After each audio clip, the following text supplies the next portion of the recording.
Hello, hello. Welcome to Tuesday. It's Tuesday and it's Tuesday at Go-To Kitchens. And my name is Leslie and you are joining Lunch with Leslie. And I do this show every weekday at noon Mountain Time. So that's like 11 Pacific and 2 p.m. Eastern. And I do it every weekday and we talk about all kinds of stuff. We talk about food, we talk about real food, we talk about health, we talk about cancer, we talk about sleeping, because that's what we're talking about today. We're talking about sleeping. And we are talking about the benefits of sleep. We're talking about why it's dangerous to not sleep. And I'm going to try to give you some tips about sleeping and try to answer your questions about sleep as well. So just to recap, my name is Leslie and you are having Lunch with Leslie. And my website is gotokitchens.com. It's right there in the title of this scope, gotokitchens.com. And today, or this week actually, I wanted to give you 5 tips that can make you healthier this week. Things that you can incorporate that are so simple that will change your health for the better. And so yesterday we talked about hydration. And today we're going to talk about sleep. And tomorrow we're going to talk about exercise. And then the day after that, we're going to talk about reducing stress.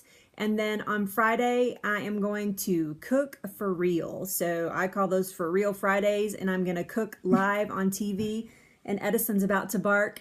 And, oh, there he goes. He had something he wanted to say too. Sorry.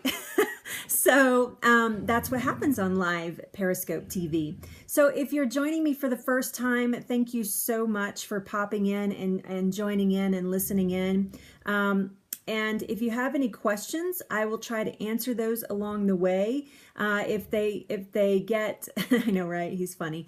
If they get off track, then I will try to stay on track as much as possible. I have a huge clipboard of notes for you guys today. So I'm going to be referencing those and going back and forth. And if you feel like inviting followers, if you know somebody that's not getting any sleep and you think, hey, you know, they should listen to this, then you should just tap on the little icon right down here with the little people. And if you tap on that, it will bring up a different screen. And 1, if you're not following me, you can follow me. And 2, you can share with your followers, or you can stick it out on Twitter, and I would appreciate that. And the little hearts, if you don't comment, if you don't like to comment, you can just tap the screen when I'm saying something that you like, and it'll put some little flaming hearts up the side of the screen. So just to recap, my name is Leslie. This is Lunch with Leslie and Go-To Kitchens, and we are going to talk about sleep, and we're going to do that right now because it's 12:02.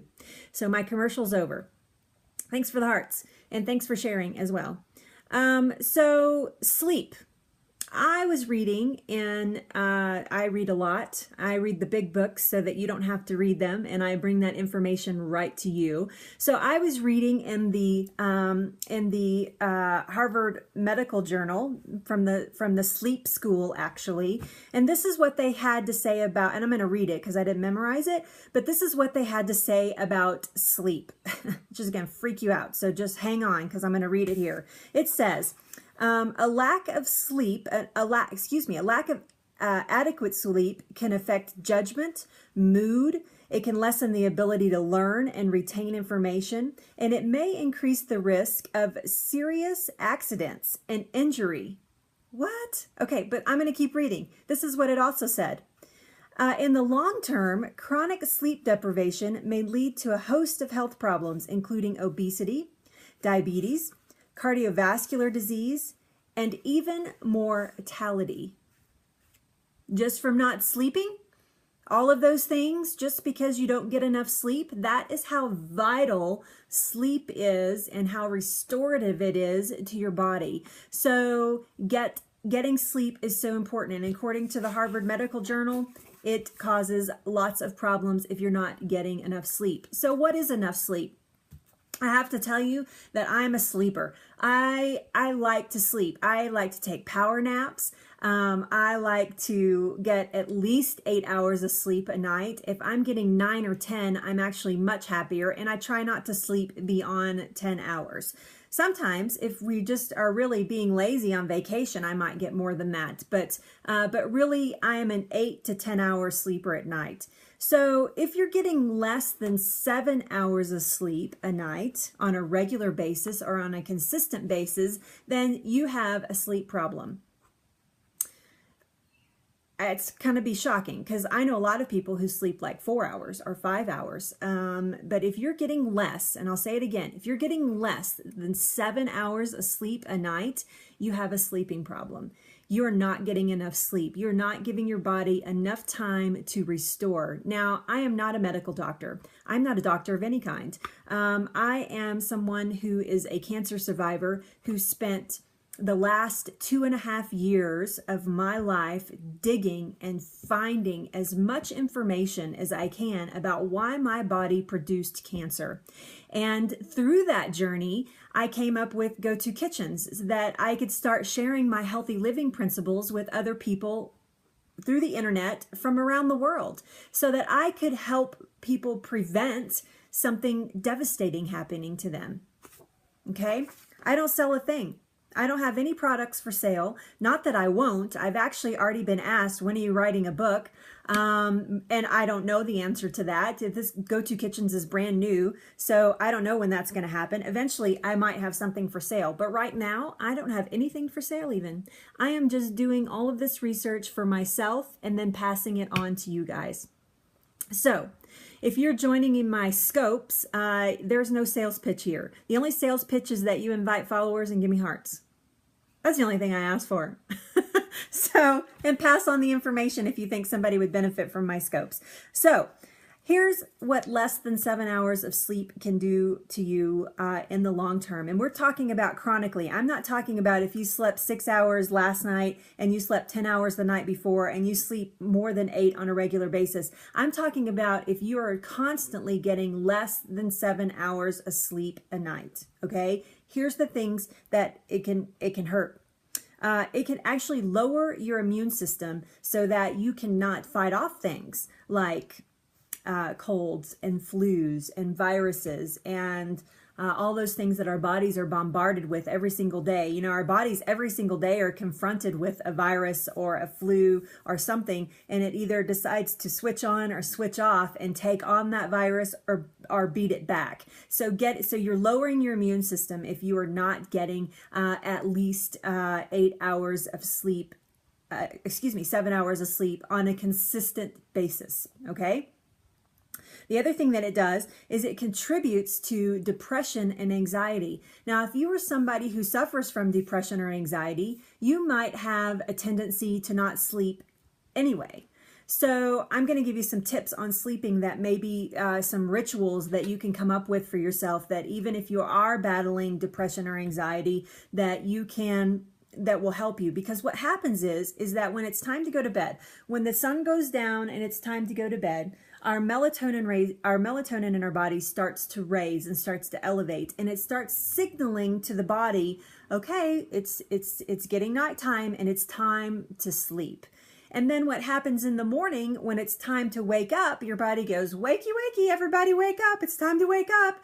And it sends out cortisol. And cortisol, as you might or might know, is the stress hormones. So if you are having problems in the morning with depression or anxiety, or you wake up in the middle of the night and you have this cortisol alert that wakes you up, then it's probably triggered because of that depression and anxiety, which makes it a little bit harder for you to get a full night's sleep. But what happens is a vicious circle that just churns and churns. So less sleep, more cortisol makes the little anxiety and depression into big anxiety and depression. So thanks for joining. Thanks for coming in.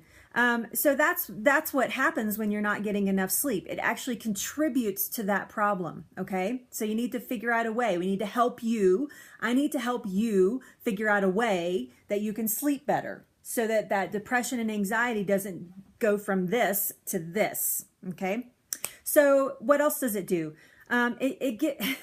You lose the ability when you are running on less sleep than your body should be having. You actually lose the ability to make good decisions. How many times have you been in a brain fog? Let's say you're at work and you were out the night before and you had a great time and everything, but you only got like 5 hours of sleep. And it's time to go to work the next day and you're not hungover or anything like that. You just have this brain fog and nothing, you just stare at your computer and you just look at it and you look at it and you think, I cannot make anything happen today. And that is because your body's sleep deprived. And as you can imagine, if you're doing that on a consistent basis, if you're having that problem on a consistent basis, then it's contributing to what's going on in that brain of yours. That brain fog, that veil that comes over you that says, oh, well, you just can't make anything happen today, is probably due to sleep deprivation. And a lot of things can trigger sleep deprivation. So we talked about the cortisol and how it raises, if you're not getting enough sleep, it actually raises cortisol levels in your body. So what happens is that your cortisol gets raised, and all of that cortisol that releases in the body actually can affect your weight. Have you ever seen those commercials on TV for, I can't remember even what it's called, but I just want to, I don't want you to go get them or anything like that, because that's not the solution. But it talks about, oh, you have too much cortisol in your body and that's why you have belly fat. It's actually true. Cortisol actually does contribute to belly fat. So I'll tell you, it ticks me off if I'm not getting enough sleep and my cortisol levels raise and I can't fit into my skinny jeans. We have a problem. We have a big problem. So I don't want that belly fat. So let's get as much sleep. So if you want to decrease your belly fat, then start getting regular sleep. Okay. And then the last thing that I just want to point out is that when you are sleep deprived, you are taking your own life. Thank you for the hearts. You're taking your own life into your hands, because what happens is that you're sleep deprived, and you get, and I'm talking about on a consistent, less than 7 hours on a consistent basis, you get in the car and you are driving and your brain is in a fog and your cell phone rings and you're already tired and somebody's stressing you out and your cortisol levels are high. And what happens is all of a sudden you get into an accident. Okay, so you're taking your own life into your own hands when you are not getting enough sleep, because you cannot make quick decisions, because you're already aggravated. It's already aggravated your mood, and your body just isn't refreshed. It hasn't refreshed itself, so your brain hasn't gone to reset yet, so that you can get enough sleep or enough time in bed or enough time asleep so that it can function properly. And as it piles up over time and keeps piling up and less sleep, and you get less and less hours and you get further and further behind in sleep, then you have a major problem. So how do we correct that problem? What do we do? How do you fix it? Anybody have any ideas about how to fix it? In our society today, we are so busy. We have so many balls in the air. We have so many things on our plate. Whatever metaphor you use, I like to say irons in the fire. We have so many things happening to us and bombarding us on a daily basis. But one of the biggest changes that happened that kind of screwed up our sleep as humans was the invention of electric lights. Because when there were no electric lights, your body began to naturally, you would ramp down and start to sleep, and you would get that full 8-9 hours of sleep that it was dark. And when it was time to wake up, the lights outside would go on, so your brain would wake up. And we are more sleep deprived than ever right now. And another problem is that you stare at a computer screen all day long. Now, my whole business is on my computer screen, so I stare at a computer screen all day long. And one of the mistakes that I make personally is that I think that right before I go to bed, I need to see who's on Facebook, and I need to see who's on Periscope, and I need to see if I have any emails or if anything exciting has happened in that last 10 minutes that I hadn't checked before. So this is one of the mistakes that I make, is I allow that computer screen to infiltrate into my eyeballs, and it's putting this blue light into your eyeballs, which all electronic devices put off. Your TV, your computer screen, your iPad, your phone, all of those things put off this blue light, and it infiltrates my eyes and tells my brain that it's still time to be awake and it's not time to go to sleep yet. Okay, so that's one of the major things that we experience in today's life that affects how we sleep at night. Thanks for the hearts. I appreciate it. So when you sleep at night, the good things that happen when you're getting 8+ hours of sleep a night, what is happening is that your body, it's giving your body time to repair its muscles, it's creating new tissue, it's building proteins, and it's releasing growth hormones. So let's say that that you're focusing on working out and building muscle. You definitely want sleep. Okay, let's say you're trying to reduce fat and cortisol in your body. You want that sleep. It is important for you. It's just as important to put your eyes to sleep and your body to sleep at night as it is for you to feed it healthy foods during the day. And if you're doing one without the other, you're missing a piece of the puzzle. So this is a piece of the puzzle. Your sleep is a piece of the puzzle. So does anybody have any questions so far? Can I answer any questions or anything? Anybody out there in Wonderland have any questions? I'll wait just a second before I continue on. I'm about to drop down on you some benefits and some tips on how to find Mr. Sandman and get your sleep. So, no questions? Thanks for the hearts, everybody. All right, so here's my tips for beating insomnia. And some of these, quite frankly, I need to take my own advice. Thank you. Hey, if you guys aren't following the digestion doc and you're interested in health, if you're watching my scopes, you're probably interested in health. So I suggest that you go to click on the digestion doc and go follow her. You can just click her name and go follow her because she's amazing. She does these amazing short scopes about your digestion. Well, she does them on all kinds of things. Sometimes we run parallel on things that we're talking about. So we're right in line with one another, but she is the scientific end of it, and I am the this is why you need to do it end of it. So yeah, you're welcome.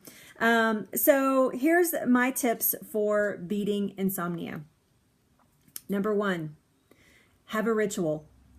Have a ritual when you go to bed, okay? To start, because we have all these electric lights in our house and it's bright in the house right up into the moment where you turn off your light. I mean, maybe a lot of you read, like I read in bed at night and I have a light on right until I'm ready to go to sleep.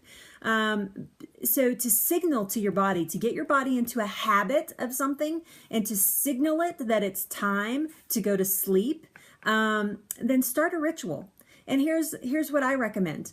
I recommend that your ritual begins with, and it's baby steps. We're baby steps at this point, okay? So I'm going to make a promise with you that I'm going to do the same thing. So baby steps. Baby steps are 30 minutes before it's time to go to sleep. I will make a promise not to look at any of my devices, okay? So first of all, I don't have any devices in my room right now. There's not a TV, there are no phones, there's not even a charger. The only thing that's electric in there is a fan and my electric lights, okay? So, hey, thanks for coming in. So those are the only things that I have that are electric in there. All my devices are upstairs, out of the way, and not in my, I don't know what that means, and not in my bedroom. That's my husband, and I don't know what that means. Robin, when you see Robin Nance pop up, that's my husband, and he's here on our scopes with us. So, so I don't have any electronics in my bedroom. But I'm going to make a promise with you guys that I am not going to look at my electronics, my iPad, my computer, nothing, 30 minutes before I go to bed, okay? Really, they recommend like an hour or two, but I'm going to start with 30 minutes and I'm going to work my way up. So that's going to be my pledge to you guys, is I'm going to do that. And I'm going to challenge you to do the same thing, because I guarantee you whatever's happening on Facebook or whatever's happening in my email or whatever's happening in my website, it's not as important as my safety and my health and my brain and helping my body to restore itself. None of that, whatever's happening on Facebook and all those places, as important as that is. So I'm telling you, I'm going to make that promise to you right now. And my husband will tell you that that's a big promise, because I'm typically looking at it right until I go to bed at night. So not in my room, but I've looked at it and then I go down and go to bed. So start a ritual. So here's your ritual. Brush your teeth before you go to bed. How many times did your mom say to you, you got to go brush your teeth before you go to bed? Okay, but seriously, go brush your teeth. Brush your teeth, wash your face, even if you don't wear makeup or anything like that. Splash some water on some nice warm water, not cold water. Get a wash rag, wash your face, wash your mouth out, and feel that clean. If you want to take it one step further, I would actually recommend taking like a 2-minute hot shower right before you go to bed. So you get that whole body, or if you have a hot tub or something like that, you get that whole body warmth, like that super internal warmth that you get, and feel good. And then moisturize so that your body is nice and comfortable, okay? So brush your teeth, wash your face. If you have time, take a nice, quick, fast, hot shower, and then go immediately to bed. Don't go check your Facebook. Don't go get a snack. Don't do anything. Do all of that and then go get right into bed. Right into bed. And in that room, in your bedroom, you want to make sure that it's nice and dark. So it's cozy. So if you have some blackout shades so that there's no light in your room, you want to make sure that it's cooler than hotter. Okay, so that you can have those blankets snuggled up around you. You always want to make sure that your bedroom is cooler. A nice cool bed is really satisfying to sleep. Your body likes to sleep at a cooler temperature because it's doing a lot of work. It's actually doing a ton of work, like a lot of work. Do you like that? That's like my lot of work dance. Doing a lot of work. It's doing a lot of work as you're sleeping at night, to repair things and to restore you. So sometimes, I don't know about you, but sometimes in the middle of the night, I'll just like fling off the covers. It just feels so hot. And it's actually cool in the room, but it feels warm to me. And that's because my body is metabolizing and it's rebuilding and it's repairing. As some women my age might mistake it for a hot flash, and that could be the case. But for me, I'm just hot and I just need to cool off and then, and then cover back up. So make sure that the room is cool. Make sure that it's dark. Make sure that your electronic devices are out of the room. Okay. Those are the 3 biggest tips. Start a ritual. Here's some nutrition tips. Don't eat a lot of carbs. This is going to seem so simple, but don't eat a lot of carbs. Don't eat a lot of sugar. Don't drink caffeine.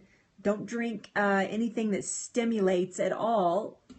Like, stop all of that at like 7 o'clock at night. That's when all that needs to end. And if you're drinking caffeine during the day, then you need to stop that at about 3 o'clock in the afternoon. No more caffeine after 3 o'clock. Okay, if you think that a cup of coffee is settling you so you can go to bed, you are wrong. You are dead wrong. It is actually stimulating your brain to wake up, and it's stimulating your body. It's signaling it that it's time to wake up. Why do you think that we have a ritual of drinking coffee in the morning? If you remember, if you think back, 20, 30 years ago, people only drank coffee in the morning. They didn't drink it all day long. They drank it in the morning, and that was because it was a stimulant. It got the digestion system working. And it got the brain working, and a lot of people can't even function till they have their coffee. So not me, I don't drink coffee, but so lay off all of that caffeine, get rid of all that stuff when it's getting close to time for bed. The other thing that I like to do is if you're really if you wake up in the middle of the night and the first thing you do, and I'm pointing to myself, if you wake up in the middle of the night and the first thing that you do, Leslie, is look at the clock, and you get frustrated because you've only slept like 2 hours. I've only been asleep 2 hours. Okay, if you do that, get that clock out of your room. Put it somewhere outside of the room where you can't see it. Cover it up where you can still hear your alarm, but you can't see what time it is. Because if you don't know what time it is, then it doesn't matter. It only matters when that alarm goes off if you set an alarm. Okay, so cover up the clock if you're doing that. Not everybody has that problem. I have that problem, especially if we're traveling and I know I have a flight to catch and it's an early morning flight. I need to get up at like 4:30 in the morning, which is not normal for me. Then I will spend all night looking at that freaking clock. I mean, I wake up at, like 12, I look at the clock. I wake up at 1, I look at the clock. I wake up at 2, I look at the clock. I mean, that is ridiculous. So cover up that clock if it's causing you stress. It's so simple. Just take it out of the room or put it somewhere where you can still hear the alarm, but you can't see what time it is. Turn it around so you can't see what time it is. And it takes some getting used to, but it will liberate you, I promise. And then this is something that I like to do as well. I do positive affirmations before bed. Okay. I actually look in the mirror and I say to myself, you did good today. Girl, you did good. You changed lives. You helped some people. You helped somebody at the grocery store. You were positive all day, even in darkness. Whatever it is, whatever happened that day, I say a little bit of gratitude and I say a positive affirmation, because those things are so important to keep that vibe going, to keep that mental goodness going as you turn your body off and go to sleep at night. Okay. So those are my tips for getting more sleep. And they're super simple tips. You don't need any devices. You don't need anything special. They're just simple tips that you can do to help you get better, more relaxed sleep and hopefully start achieving 7 to 8 to 9 hours of sleep a night. So, does anybody have any questions? Can I answer any questions for you? I see a lot of you have left the room, but that's okay. Anybody out there that needs any help with sleep? Any ideas that I can help you with? It doesn't look like it. So my name is Leslie, and I want to thank all of you that are watching the replay, all of you that have been here with me today, and also thank all of you that are watching on the web. Thanks so much for watching. I really, really appreciate it. All my Facebook viewers, all my Catch.me viewers, whoever you are, wherever you are, thank you so, so much for being here with me. And hopefully you learned something about sleep. And if you have any more questions, you can email me, talktothehands@gotokitchens.com. That's TALK, the number 2, thehands@gotokitchens.com. And I will be happy to answer any of those questions that you have. And I hope that you guys have an amazing rest of the week. And don't forget, tomorrow we are talking about exercise, which is I'm going to give you some super, super, super simple tips that are going to blow your mind about how to exercise. If you are somebody that hates exercise, you just hate it, I'm going to give you some tips tomorrow that are going to blow you right out of the water that you're going to want to catch. So tomorrow, same time, noon Mountain Standard Time. And that's 11 Pacific and 2 p.m. Eastern. Lunch with Leslie. GoToKitchens.com is the website. And thank you guys so much for joining me. Thanks for all the hearts. And I am absolutely cannot wait every single day to get here with you and talk to you about health and give you some tips and ideas and share what I know about these subjects. So thank you. You guys have an amazing day. Bye.